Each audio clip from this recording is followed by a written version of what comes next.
नमस्कार दोस्तों, स्वागत है आप सभी का आज की इस क्लास में। और साथियों, आज की जो अपनी क्लास रहेगी वो है वर्ल्ड करंट, विश्व का करंट है। इसमें हम पढ़ेंगे विश्व का जो करंट है और ये कौन कौन सी भर्तियों के लिए इंपॉर्टेंट है।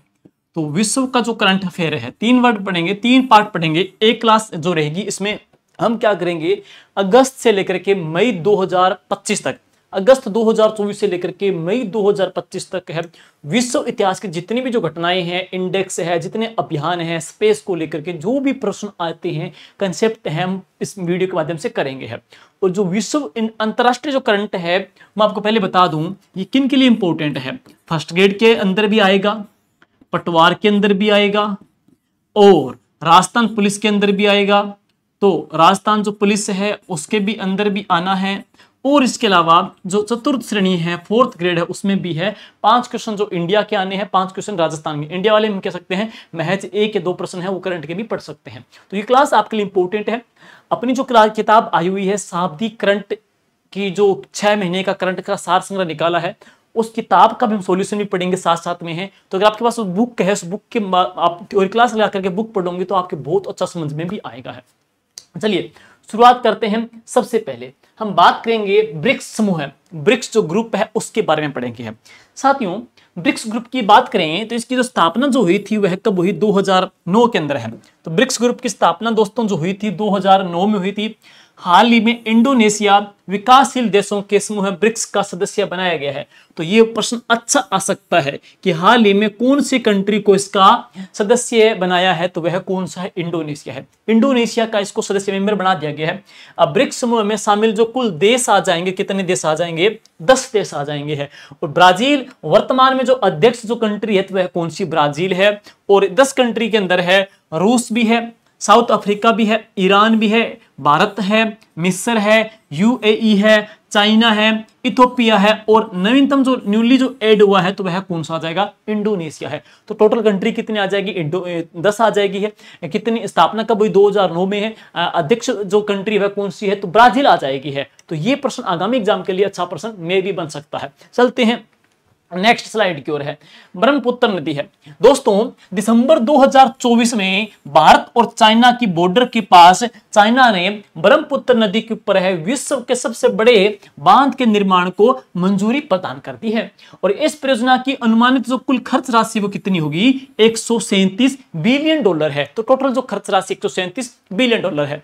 नेक्स्ट है संयुक्त राष्ट्र सुरक्षा परिषद है, यूएनएससी है। 1 जनवरी 2025 को 5 नए देशों डेनमार्क, ग्रीस, पाकिस्तान, पनामा और सोमालिया ने गैर स्थायी सदस्यों के रूप में 2 वर्ष की अवधि की शुरुआत की है। यूएनएससी संयुक्त राष्ट्र सुरक्षा परिषद में कुल कितने सदस्य होते हैं, टोटल 15 सदस्य होते हैं।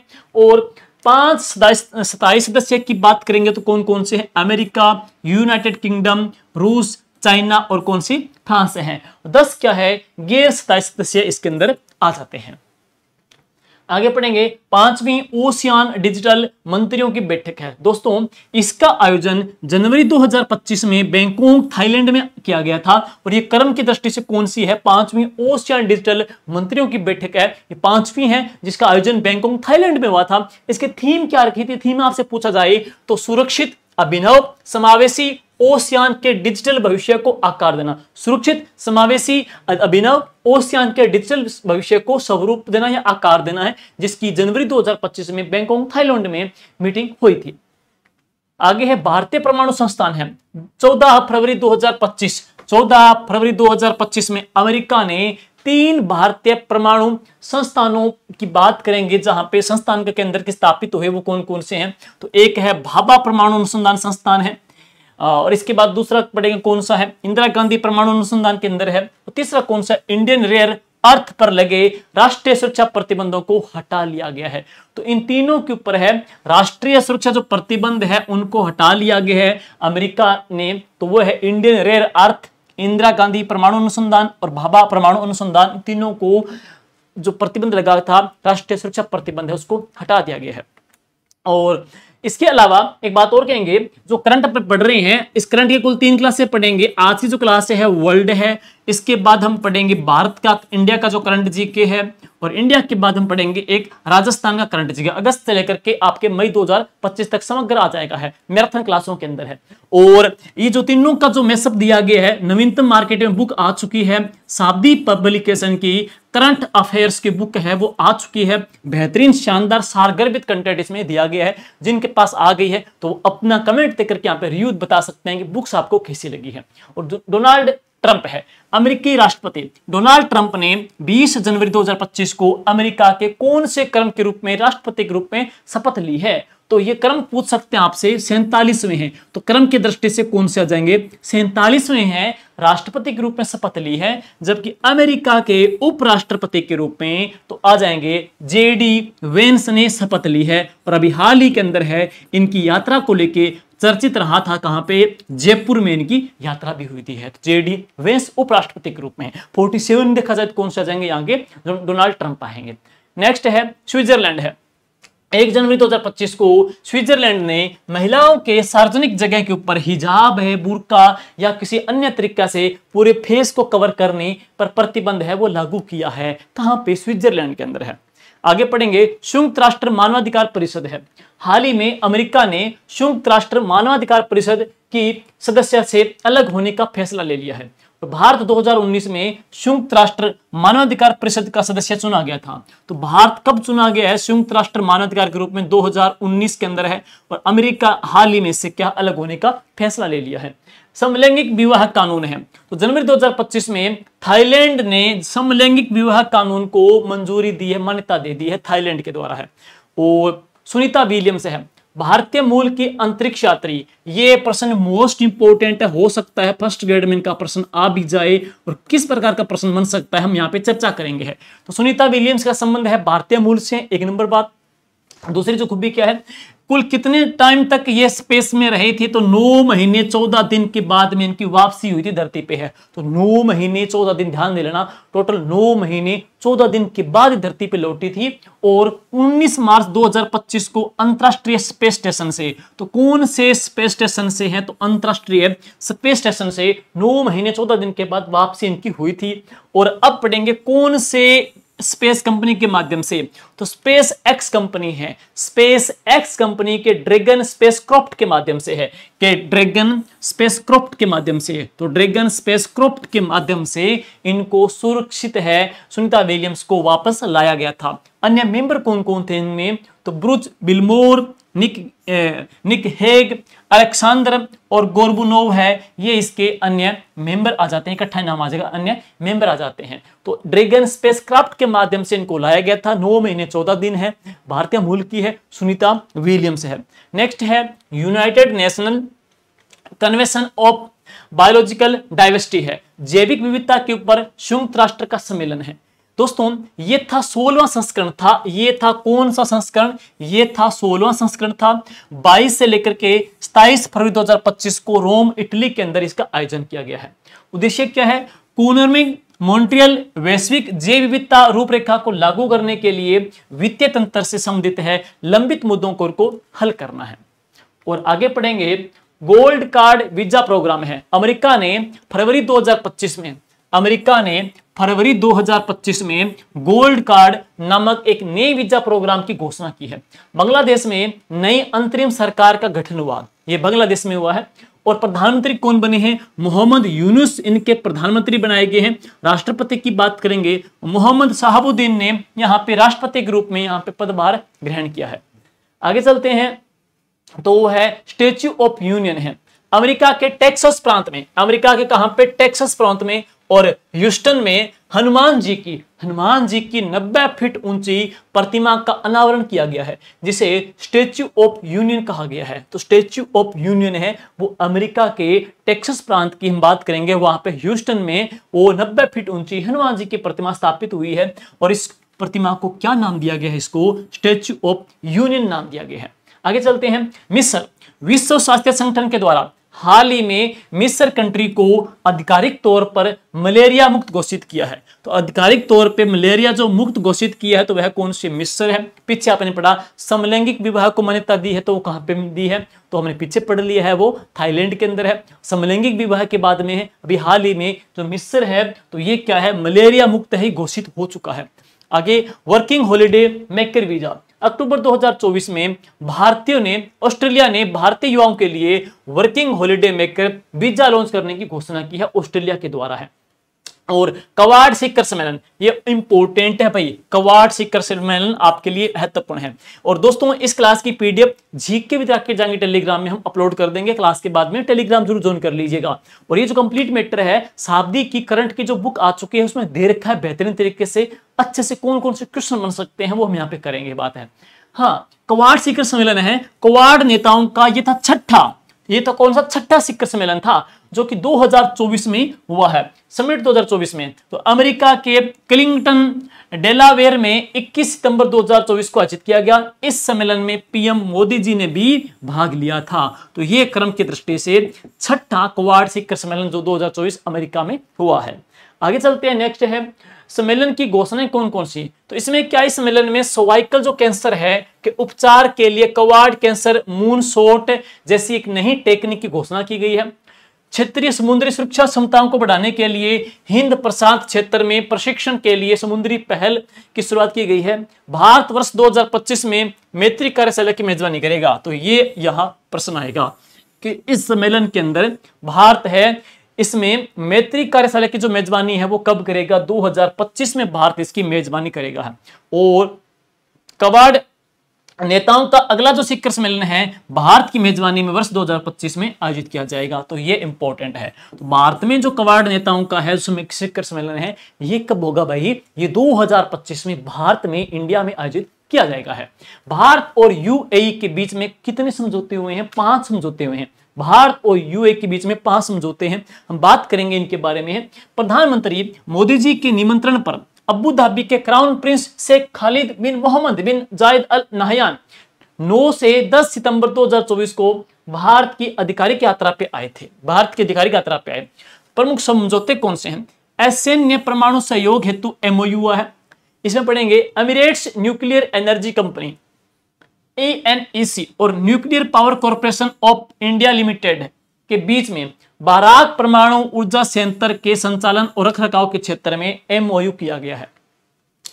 मुख्य वैज्ञानिक सलाहकार गोलमेज सम्मेलन है, मुख्य वैज्ञानिक सलाहकार गोलमेज सम्मेलन 2024 की बात करेंगे। इसका आयोजन कहां पे हुआ है, पेरिस फ्रांस में स्थित संयुक्त राष्ट्र शैक्षिक वैज्ञानिक और सांस्कृतिक संगठन मुख्यालय में 6 सितंबर 2024 को किया गया है। दक्षिण अफ्रीका वर्ष 2025 में, दक्षिण अफ्रीका वर्ष 2025 में अगले मुख्य विज्ञान सलाहकारों के सम्मेलन की मेजबानी करेगा। तो अगला जो करेगा वो कहां पे होगा, साउथ अफ्रीका करेगा। कब, 2025 के अंदर है। और क्वाड का पढ़ेंगे 2025 में, वो भारत करेगा।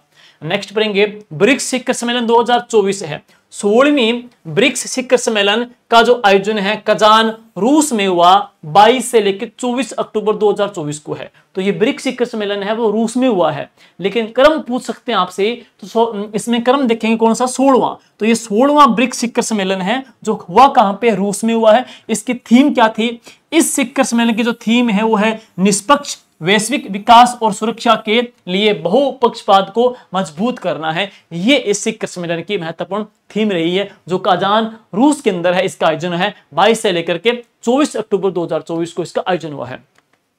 और आगे चलते हैं, शिखर सम्मेलन के दौरान सदस्य राष्ट्रों के बीच में वित्तीय लेन देन की सुविधाजनक बनाने के लिए एक नई भुगतान प्रणाली ब्रिक्स पे प्रस्तुत की गई है। तो यहाँ पे एक नई भुगतान प्रणाली है वो विकसित हुई है, डेवलप की गई है, पेश की गई है। तो वह कौन सी, ब्रिक्स पे है।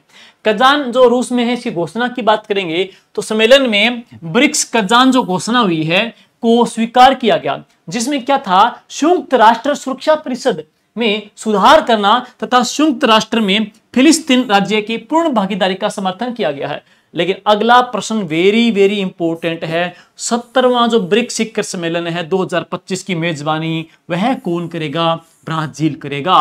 16वां कहां पे हुआ है, कजान रूस में हुआ है। 16वां कजान रूस में है, 17वां जो होगा 2025 के अंदर है, हम बात करेंगे वो कहां पे होगा, ब्राजील इसकी मेजबानी करेगा। आगे चलते हैं, ओशियन शिखर सम्मेलन है, कहां पे वह आयोजित है, थीम क्या है, सारी बातें पढ़ेंगे। तो इस शिखर सम्मेलन की बात करें तो दक्षिणी पूर्वी एशियाई देशों का संगठन है, जिसको क्या नाम दिया गया है, ओसियान नाम दिया गया है। दक्षिणी पूर्वी एशियाई देशों का संगठन नाम दिया गया है, ओसियान नाम दिया गया है। और इसका 44वां और 45वां शिखर सम्मेलन और उनसे संबंधित जुड़ी हुई अन्य जो मीटिंग है, बैठक है ना, वो 6 से लेके 11 अक्टूबर 2024 को लाओस की राजधानी वियतनाम में आयोजित की गई है, जिसकी थीम की बात करेंगे ओशियान कनेक्टिविटी और लचीलापन है वो बढ़ाना है। ओशियान शिखर सम्मेलन के समापन समारोह में आगामी जो शिखर सम्मेलन है उसकी अध्यक्षता किसको दी गई है, मलेशिया को दी गई है। तो नेक्स्ट जो पढ़ेंगे उसकी मेजबानी किसको मिली है, मलेशिया को मिली है। पीछे आपने पढ़ा है ब्रिक्स का कजान रूस के अंदर है, नेक्स्ट जो पढ़ते हैं वो कहां पे, ब्राजील के अंदर है। तो अगला कहां पे, ब्राजील के अंदर है। और इसका जो अगला है वो किसको दिया गया है, मलेशिया को दिया गया है।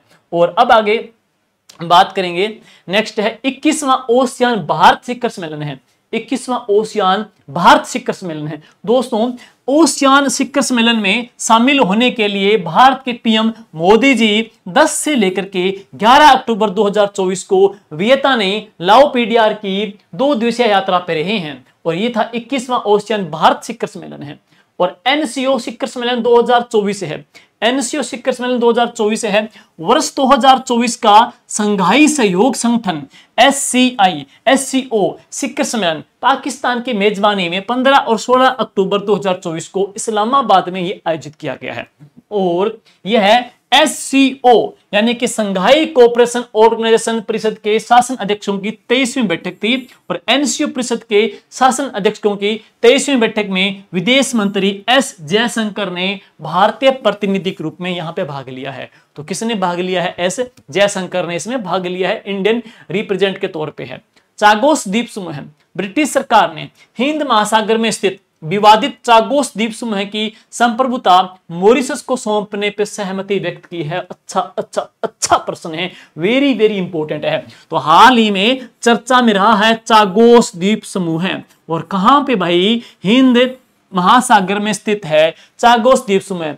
किसको सौंपने पर सहमति व्यक्त की है, तो यह मॉरिशस को सौंपने की सहमति व्यक्त की है। चागोस द्वीप समूह अपकमिंग लेटेस्ट ट्रेंडिंग वर्ड रहेगा, जो आगामी एग्जाम में आपसे प्रश्न पूछ सकता है। और अब चलते हैं G20 शिखर सम्मेलन 2024 है। ये दोस्तों था 19वां। और इसका जो आयोजन है वो रियो डी जेनेरियो कहां पे हुआ, ब्राजील में हुआ है। आयोजन की डेट कौन सी, 18 से 19 नवंबर 2024 है। इसकी थीम थी building A just world and A sustainable planet है, यानी कि यह एक न्यायपूर्ण विश्व और एक टिकाऊ ग्रह का निर्माण करना है। रियो डी जेनेरियो ब्राजील में 18 से लेकर के 19 नवंबर 2024 को इसका आयोजन किया गया है। और ये था क्रम कौन सा, ये 19वां है G20 शिखर सम्मेलन। 19वां G20 शिखर सम्मेलन रियो डी जेनेरियो ब्राजील में हुआ 18 और 19 नवंबर 2024 को है। थीम क्या है, एक न्यायपूर्ण वर्ल्ड एंड एक टिकाऊ ग्रह का निर्माण करना है। ग्रुप ऑफ 20 G20 का 19वां शिखर सम्मेलन ब्राजील के रियो डी जेनेरियो में अत्याधुनिक कला संग्रहालय म्यूजियम ऑफ मॉडर्न आर्ट में आयोजित किया गया है, ब्राजील में है। इस शिखर सम्मेलन की अध्यक्षता ब्राजील के राष्ट्रपति लुइज इनासियो लुला सिल्वा ने की है। सम्मेलन में सम्मिलित राष्ट्र की बात करेंगे कितने, 19 है। तो कौन कौन, Argentina, Australia, Brazil, Canada, China, France, Germany, Bharat, Indonesia, Italy, Japan, Mexico, दक्षिण कोरिया है और रूस है, सऊदी अरब है, दक्षिण अफ्रीका है, तुर्की है, ब्रिटेन, अमेरिका। और इस सम्मेलन में सम्मिलित संघ पढ़ेंगे 2 है, एक तो है यूरोपियन संघ है और एक कौन सा, अफ्रीकी संघ है। तो 2 इसके अंदर संघ आ जाएंगे, यूरोपियन संघ और कौन सा, अफ्रीकी संघ इसके अंदर संघ पढ़ेंगे है। और नेक्स्ट इसके बाद में है भारत ऑस्ट्रेलिया वार्षिक शिखर सम्मेलन है। तो भारत और ऑस्ट्रेलिया का वार्षिक शिखर सम्मेलन G20 शिखर सम्मेलन है। ये रियो डी जेनेरियो ब्राजील में 19 नवंबर 2024 को आयोजित किया गया है। 29वां संयुक्त राष्ट्र जलवायु परिवर्तन सम्मेलन COP29 है। दोस्तों इस सम्मेलन की जो टाइटल थी ना, वो था 2024 संयुक्त राष्ट्र जलवायु परिवर्तन सम्मेलन है। 2024 संयुक्त राष्ट्र जलवायु परिवर्तन सम्मेलन इसकी थीम या कह सकते हैं टाइटल कह सकते हैं, और ये था 29वां है। तो ये क्रम की दृष्टि से कौन सा 29वां है, कहां पे, बाकू के अंदर हुआ था, और आयोजन की जो डेट है 11 से लेकर के 24 नवंबर 2024 को, जो कि बाकू के अंदर हुआ है, 29वां है संयुक्त राष्ट्र जलवायु क्लाइमेट चेंज सम्मेलन है। आर्मेनिया आर्मेनिया आधिकारिक तौर पर अंतरराष्ट्रीय सौर गठबंधन का 104वां पूर्ण सदस्य बन गया है। लार्समेन हिल्स चीन ने अंटार्कटिका में अपने पहले वायुमंडलीय निगरानी स्टेशन लार्समेन हिल्स का उद्घाटन किया है, और अंतरिक्ष स्टेशन चाइना ने दक्षिण चीन सागर में एक गहरे समुद्र में अनुसंधान स्टेशन को मंजूरी दी है। और आगे चलते हैं, श्रीलंका की यात्रा। तो पीएम मोदी जी की यात्रा का प्रश्न पीछे एग्जाम में पूछा गया है, तो आप अच्छे से बारीकी से गौर कर लेना। पीएम मोदी जी की यात्राएं पूछ सकते हैं जो चर्चा में रहेंगी, और आगामी एग्जाम में पूछने के प्रबल चांसेस हैं। तो इनकी जो यात्रा है वो है श्रीलंका की यात्रा है, श्रीलंका की यात्रा है, अप्रैल 2025 के अंदर है। तो पीएम मोदी जी को श्रीलंका के सर्वोच्च नागरिक सम्मान मित्र विभूषण से सम्मानित किया गया। तो श्रीलंका का सर्वोच्च नागरिक सम्मान कौन सा, मित्र विभूषण से सम्मानित किया गया अप्रैल 2025 में। फिर पढ़ेंगे कौन सी यात्रा, मॉरिशस की यात्रा है, जो कब हुई थी, मार्च 2025 में हुई। मॉरिशस मार्च में हुई है। पीएम मोदी जी ने मॉरिशस के 57वें राष्ट्रीय दिवस समारोह में मुख्य अतिथि के रूप में शामिल हुए थे। पीएम मोदी जी को मॉरिशस का सर्वोच्च नागरिक सम्मान कौन सा मिला है, grand commander of the order of the sky end of the Indian ocean से सम्मानित किया गया है। मॉरिशस यात्रा जो मार्च में हुई है। अब पढ़ेंगे कुवैत की यात्रा। तो पीएम मोदी जी की कुवैत की जो यात्रा रही है वो दिसंबर 2024 में रही है। तो कुवैत में 26वें अरेबियन गल्फ कप के उद्घाटन समारोह में शामिल हुए, और इनको सम्मानित अतिथि के रूप में वहां पे इन्होंने पार्टिसिपेट भी किया है। और यहां आगे पढ़ेंगे, कुवैत की अंतरराष्ट्रीय सौर गठबंधन की सदस्य है। कुवैत के सर्वोच्च नागरिक सम्मान द ऑर्डर ऑफ मुबारक अल कबीर से ये सम्मानित हुए हैं। तो मित्र विभूषण श्रीलंका में मिला है, और इसके बाद आपसे पूछा जाएगा द ऑर्डर ऑफ मुबारक है, तो ये जो सर्वोच्च नागरिक सम्मान है वो मिला है इनको कहां से, कुवैत से मिला है, जो कि दिसंबर 2024 की यात्रा है। तो पीएम मोदी जी के द्वारा हला मोदी कार्यक्रम में संबोधित किया गया। तो पीएम मोदी जी के द्वारा कौन से कार्यक्रम को सम्मानित किया गया, इंपॉर्टेंट है, कौन सा सर्वोच्च नागरिक सम्मान दिया गया है। यात्रा इनकी जो रही थी कब रही थी, दिसंबर 2024 में है। कहां की रही थी, कुवैत में रहती है। और हम बात करते हैं जो इनकी यात्रा जो पढ़ते हैं पीछे, श्रीलंका की जो यात्रा पढ़ते हैं वो अप्रैल के अंदर है, और मॉरिशस की यात्रा कब पढ़ते हैं तो मार्च के अंदर है। दिसंबर में जो इनकी यात्रा पढ़ेंगे तो वो कहां की है, कुवैत की यात्रा है। और गुयाना की जो यात्रा है वो कहां पे, नवंबर में है। तो गुयाना नवंबर, गुयाना की यात्रा है, गुयाना की यात्रा है वो कहां, नवंबर में है, नवंबर 24 में है। नवंबर 2024 में भारत कैरिकॉम समिट का आयोजन किया गया, जिसमें पीएम मोदी जी ने सह अध्यक्षता की थी। और नरेंद्र मोदी जी को गुयाना के सर्वोच्च नागरिक राष्ट्रीय सम्मान the order of excellence of Guyana से सम्मानित किया गया है। और सिंगापुर की जो यात्रा है, यानी कि सिंगापुर की यात्रा सितंबर 2024 में हुई। भारत का पहला तिरुवल्लर सांस्कृतिक केंद्र सिंगापुर में खोलने की घोषणा की है। तो भारत का पहला तिरुवल्लुवर सांस्कृतिक जो केंद्र है वो कहां पे खुलेगा, सिंगापुर में खुलेगा, इसकी वहां पे घोषणा हुई है। और आगे चलेंगे, नोबेल पुरस्कार 2024 है। तो 2024 के नोबेल पुरस्कार की बात करें, चिकित्सा यानी कि फिजियोलॉजी में मिला है विक्टर एम्ब्रोस जो अमेरिका के हैं, और गैरी रूबिकन अमेरिका को दिया गया है, ये मेडिकल में है। भौतिक फिजिक्स में पढ़ा है जॉन जे होपफील्ड यूएसए के हैं, जोबरी ई हिंडन कनाडा को मिला है। जबकि केमिस्ट्री में है डेविड बेकर यूएसए को मिला है, और हेमिस हेजविच यूके और जॉन एम जंपर यूके को मिला है। तो भाई फर्स्ट ग्रेड वालों, पटवारी वालों, छाप लो प्रश्न, ये मोस्ट इंपोर्टेंट है। तो ये प्रश्न देख लेना, केमिस्ट्री में किसको मिला है, फिजिक्स में किसको मिला है, चिकित्सा में किसको मिला है, ये वेरी वेरी इंपोर्टेंट है। एक प्रश्न आना डेफिनेटली यहां से है। आगे चलेंगे, साहित्य में ये पुरस्कार होंगकोंग दक्षिण कोरिया को मिला है। शांति का पुरस्कार निहोन हिदानक्यो जापानी संगठन है उसको दिया गया है। अर्थशास्त्र में डेरोन एस मोगलू अमेरिका को है। साइमन जॉनसन को पढ़ेंगे तो अमेरिका को है। जेम्स ए रॉबिन्सन है, ये जो पुरस्कार मिला है तो किसको मिला है, अमेरिका को दिया गया है। और इसके बाद हम बात करते हैं नेक्स्ट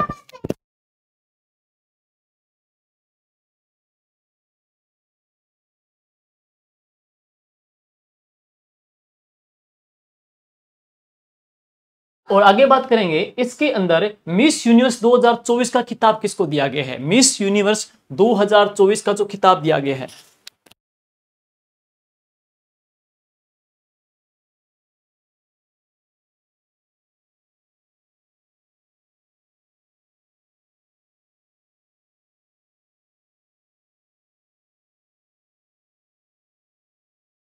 तो हम बात करें आगे मिस यूनिवर्स 2024 का जो खिताब मिला है वो डेनमार्क की 21 वर्षीय विक्टोरिया कजेर-थिलविक को मिला है। तो ये अच्छा प्रश्न एग्जाम में आ सकता है कि मिस यूनिवर्स 2024 का जो खिताब है वो किसको दिया गया है। तो डेनमार्क की 21 वर्षीय विक्टोरिया कजेर-थिलविक को ये खिताब मिला है।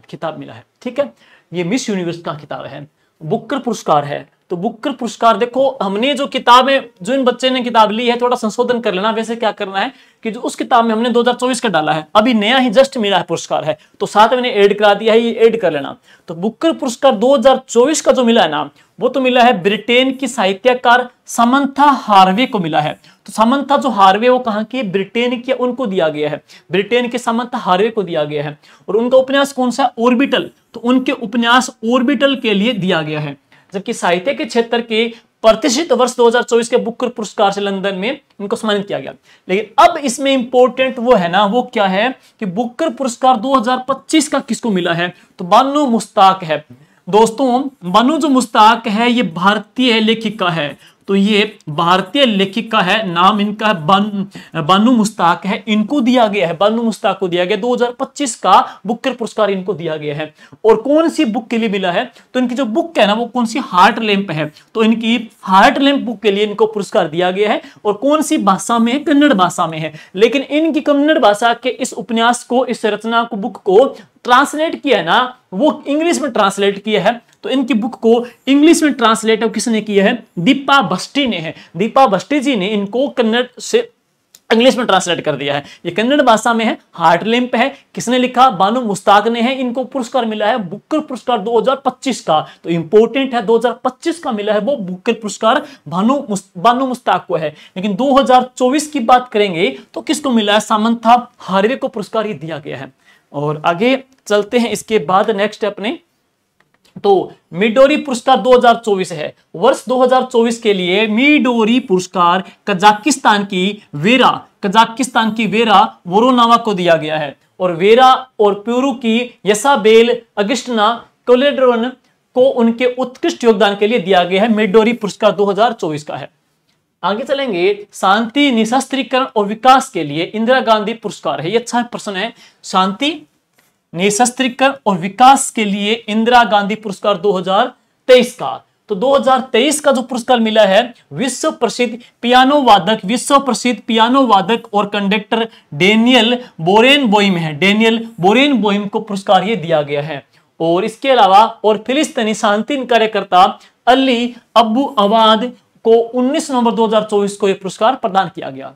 नेक्स्ट है 67वां ग्रैमी पुरस्कार है। 67वां ग्रैमी पुरस्कार भारतीय और अमेरिकी गायिका चंद्रिका टंडन ने अपने एल्बम त्रिवेणी के लिए बेस्ट न्यू एज एम्बिएंट या चैट एल्बम की श्रेणी में इन्होंने ग्रैमी अवार्ड मिला है। तो वो किसने जीता है, चंद्रिका टंडन ने जीता है। इस वर्ष एल्बम ऑफ द ईयर का ग्रैमी अवार्ड पॉप सिंगर बेयोंसे ने एल्बम काउबॉय कोर्टल के लिए जीता है। अब है रमन मैग्सेसे पुरस्कार है। रमन मैग्सेसे पुरस्कार की बात करेंगे तो विजेता है कर्मा फूत्सो, जो कहां से, भूटान से है। गुयेन थ्री नोवाक फुओंग है, ये वियतनाम से है। परवीजा फरहान है तो ये इंडोनेशिया से है। मियाजाकी हायाओ है, कहां से, जापान से। अब एक पढ़ेंगे ग्रामीण चिकित्सा आंदोलन है, इसका संबंध कहां से है, तो थाईलैंड से है। तो इन्होंने जो पुरस्कार जीता वो रमन मैग्सेसे पुरस्कार है। तो रमन मैग्सेसे पुरस्कार जीता है, उनका संबंध है किन किन कंट्री से है, एक बार जरूर देख लेना। अपनी बात करेंगे बुकर पुरस्कार है तो बानो मुश्ताक, वो देख लेना। साथ ही साथ में है जो हम पढ़ेंगे साहित्य में, चिकित्सा में, केमिस्ट्री के अंदर है, फिजिक्स वगैरह में है, जो नोबेल पुरस्कार मिला है वो किसको मिला है वो जरूर देख लेना। यहां से प्रश्न जरूर डेफिनेटली आपके आएगा ही आएगा भाई। अब देखो चांगी हवाई द्वीप कहां पे, सिंगापुर में है। तो ब्रिटेन में स्थित aviation rating platform sky tracks के द्वारा वर्ल्ड के सर्वश्रेष्ठ 100 हवाई अड्डों की सूची जारी की गई है। उसमें सिंगापुर का चांगी हवाई अड्डा है, लगातार 13वीं बार विश्व का सर्वश्रेष्ठ अड्डा बताया गया है। बहुत लगातार 13वीं बार वर्ल्ड का सबसे सर्वश्रेष्ठ हवाई अड्डा है वो कौन सा? सिंगापुर का चांगी हवाई अड्डा है। सिंगापुर का चांगी हवाई अड्डा है। और शेष 3 हवाई अड्डे कौन से हैं? नंबर 1 चांगी हवाई अड्डा कहां का? सिंगापुर का है। दूसरा है हमाद अंतरराष्ट्रीय हवाई अड्डा कहां का? दोहा कतर का है। थर्ड है टोक्यो हनेडा हवाई अड्डा है कहां का? जापान का है। टॉप 3 में रहे हैं। भारत की रैंक देखेंगे क्या है, तो भारत के जो दिल्ली में स्थित है इंदिरा गांधी अंतरराष्ट्रीय हवाई अड्डा है, तो रैंक कौन सी है? 32वीं स्थान है। केम्पगोड़ा अंतरराष्ट्रीय हवाई अड्डा है बेंगलुरु में, रैंक कौन सी है? 48वां स्थान है। राजीव गांधी अंतरराष्ट्रीय हवाई अड्डा है तो कौन सी रैंक है? 56वीं रैंक हैदराबाद के अंदर है। छत्रपति शिवाजी महाराज अंतरराष्ट्रीय हवाई अड्डा है तो रैंक कौन सी है इसकी? 73वीं रैंक आ जाएगी है। और वैश्विक भूपार्क, हाल ही में यूनेस्को के द्वारा 11 देशों में 16 नए ग्लोबल जियो पार्क है ये घोषित किए गए हैं। वर्ल्ड में ग्लोबल जियो पार्क की जो संख्या है वो टोटल कितनी हो गई है? 229 हो गई है। और बिम्स्टेक शिखर सम्मेलन ने जो शताब्दी की जो करंट की बुक का है उसमें जो लोगो मिला है वो बिम्स्टेक का हमने डाला भी है क्योंकि चर्चा में है, चर्चा में है, वेरी वेरी इंपॉर्टेंट है।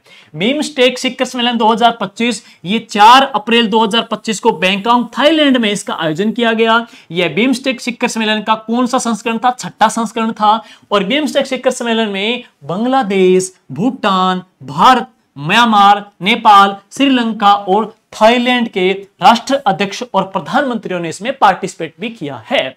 6ठा शिखर सम्मेलन है। इसकी थीम पूछी जाए समृद्ध, लचीला और खुला बिम्स्टेक है। समृद्ध, लचीला और खुला बिम्स्टेक इसकी थीम रखी गई है।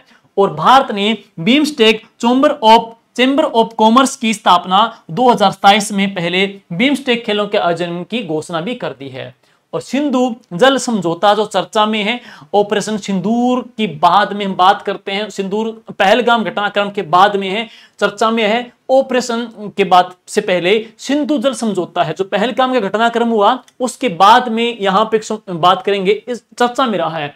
तो जम्मू कश्मीर के पहलगाम में 22 अप्रैल 2025 को हुए आतंकी हमले के बाद में भारतीय सरकार ने पाकिस्तान के साथ हुए 1960 के सिंधु जल समझौते को स्थगित कर दिया है। ठीक है, और क्या था इसके अंदर पढ़ेंगे। सिंधु जल समझौता भाई ये हुआ 19 सितंबर 1960 को हुआ। इस समझौते के तहत में क्या है? रावी नदी, व्यास नदी और सतलज, रावी, व्यास और सतलज नदी के पानी पर पूर्णतः नियंत्रण भारत का था तथा सिंधु, झेलम, चिनाब का अधिकांश 80% जो पानी है पाकिस्तान को आवंटित किया गया था। और इन नदियों का सीमित उपयोग 20% है भारत कर सकता था। यह था सिंधु जल समझौता है। और यंग ग्लोबल लीडर सूची है, तो अंतिम जो स्लाइड है उसमें क्या है? यंग ग्लोबल लीडर सूची है वो डाली गई है, वो देख लेना एक बार। और है विश्व आर्थिक मंच है तो वर्ल्ड है इकोनॉमिक फंड के द्वारा जारी की गई है ये, और 116 यंग ग्लोबल लीडर्स की सूची जारी की गई है। तो यंग ग्लोबल लीडर सूची में भारत के सदस्य कौन कौन है? निपुण मल्होत्रा की बात करेंगे। मल्होत्रा ये फाउंडेशन के संस्थापक है, निपमैन के संस्थापक है।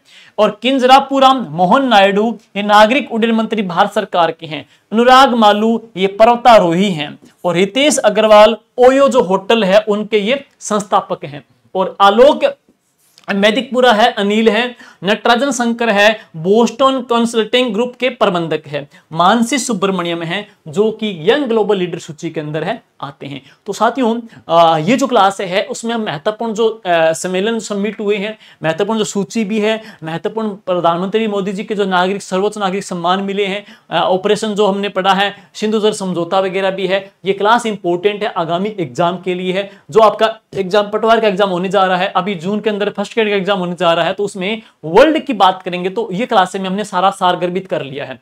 अब इसके अलावा हम इसके क्वेश्चन भी बाद में करेंगे, एग्जाम से जस्ट 10 दिन पहले करेंगे। लेकिन अब इसके बाद में अगली जो अपनी क्लास रहेगी वो आएगा भारत का करंट जीके का सार आएगा, जिसमें हम लेंगे अगस्त 2024 से लेकर के आपके मई 2025 तक जितना भी जो भारत का करंट का जीके है समग्र उस क्लास में हम निचोड़ करवा देंगे हैं। तो उम्मीद है ये क्लास आपको पसंद आई होगी। आपका एक लाइक, एक कमेंट हम लोगों में एक मोटिवेशन देने वाला होता है। तो इसी प्रकार से प्यार, अपनापन, स्नेह बनाए रखें। Thank you. जय हिंद, वंदे मातरम।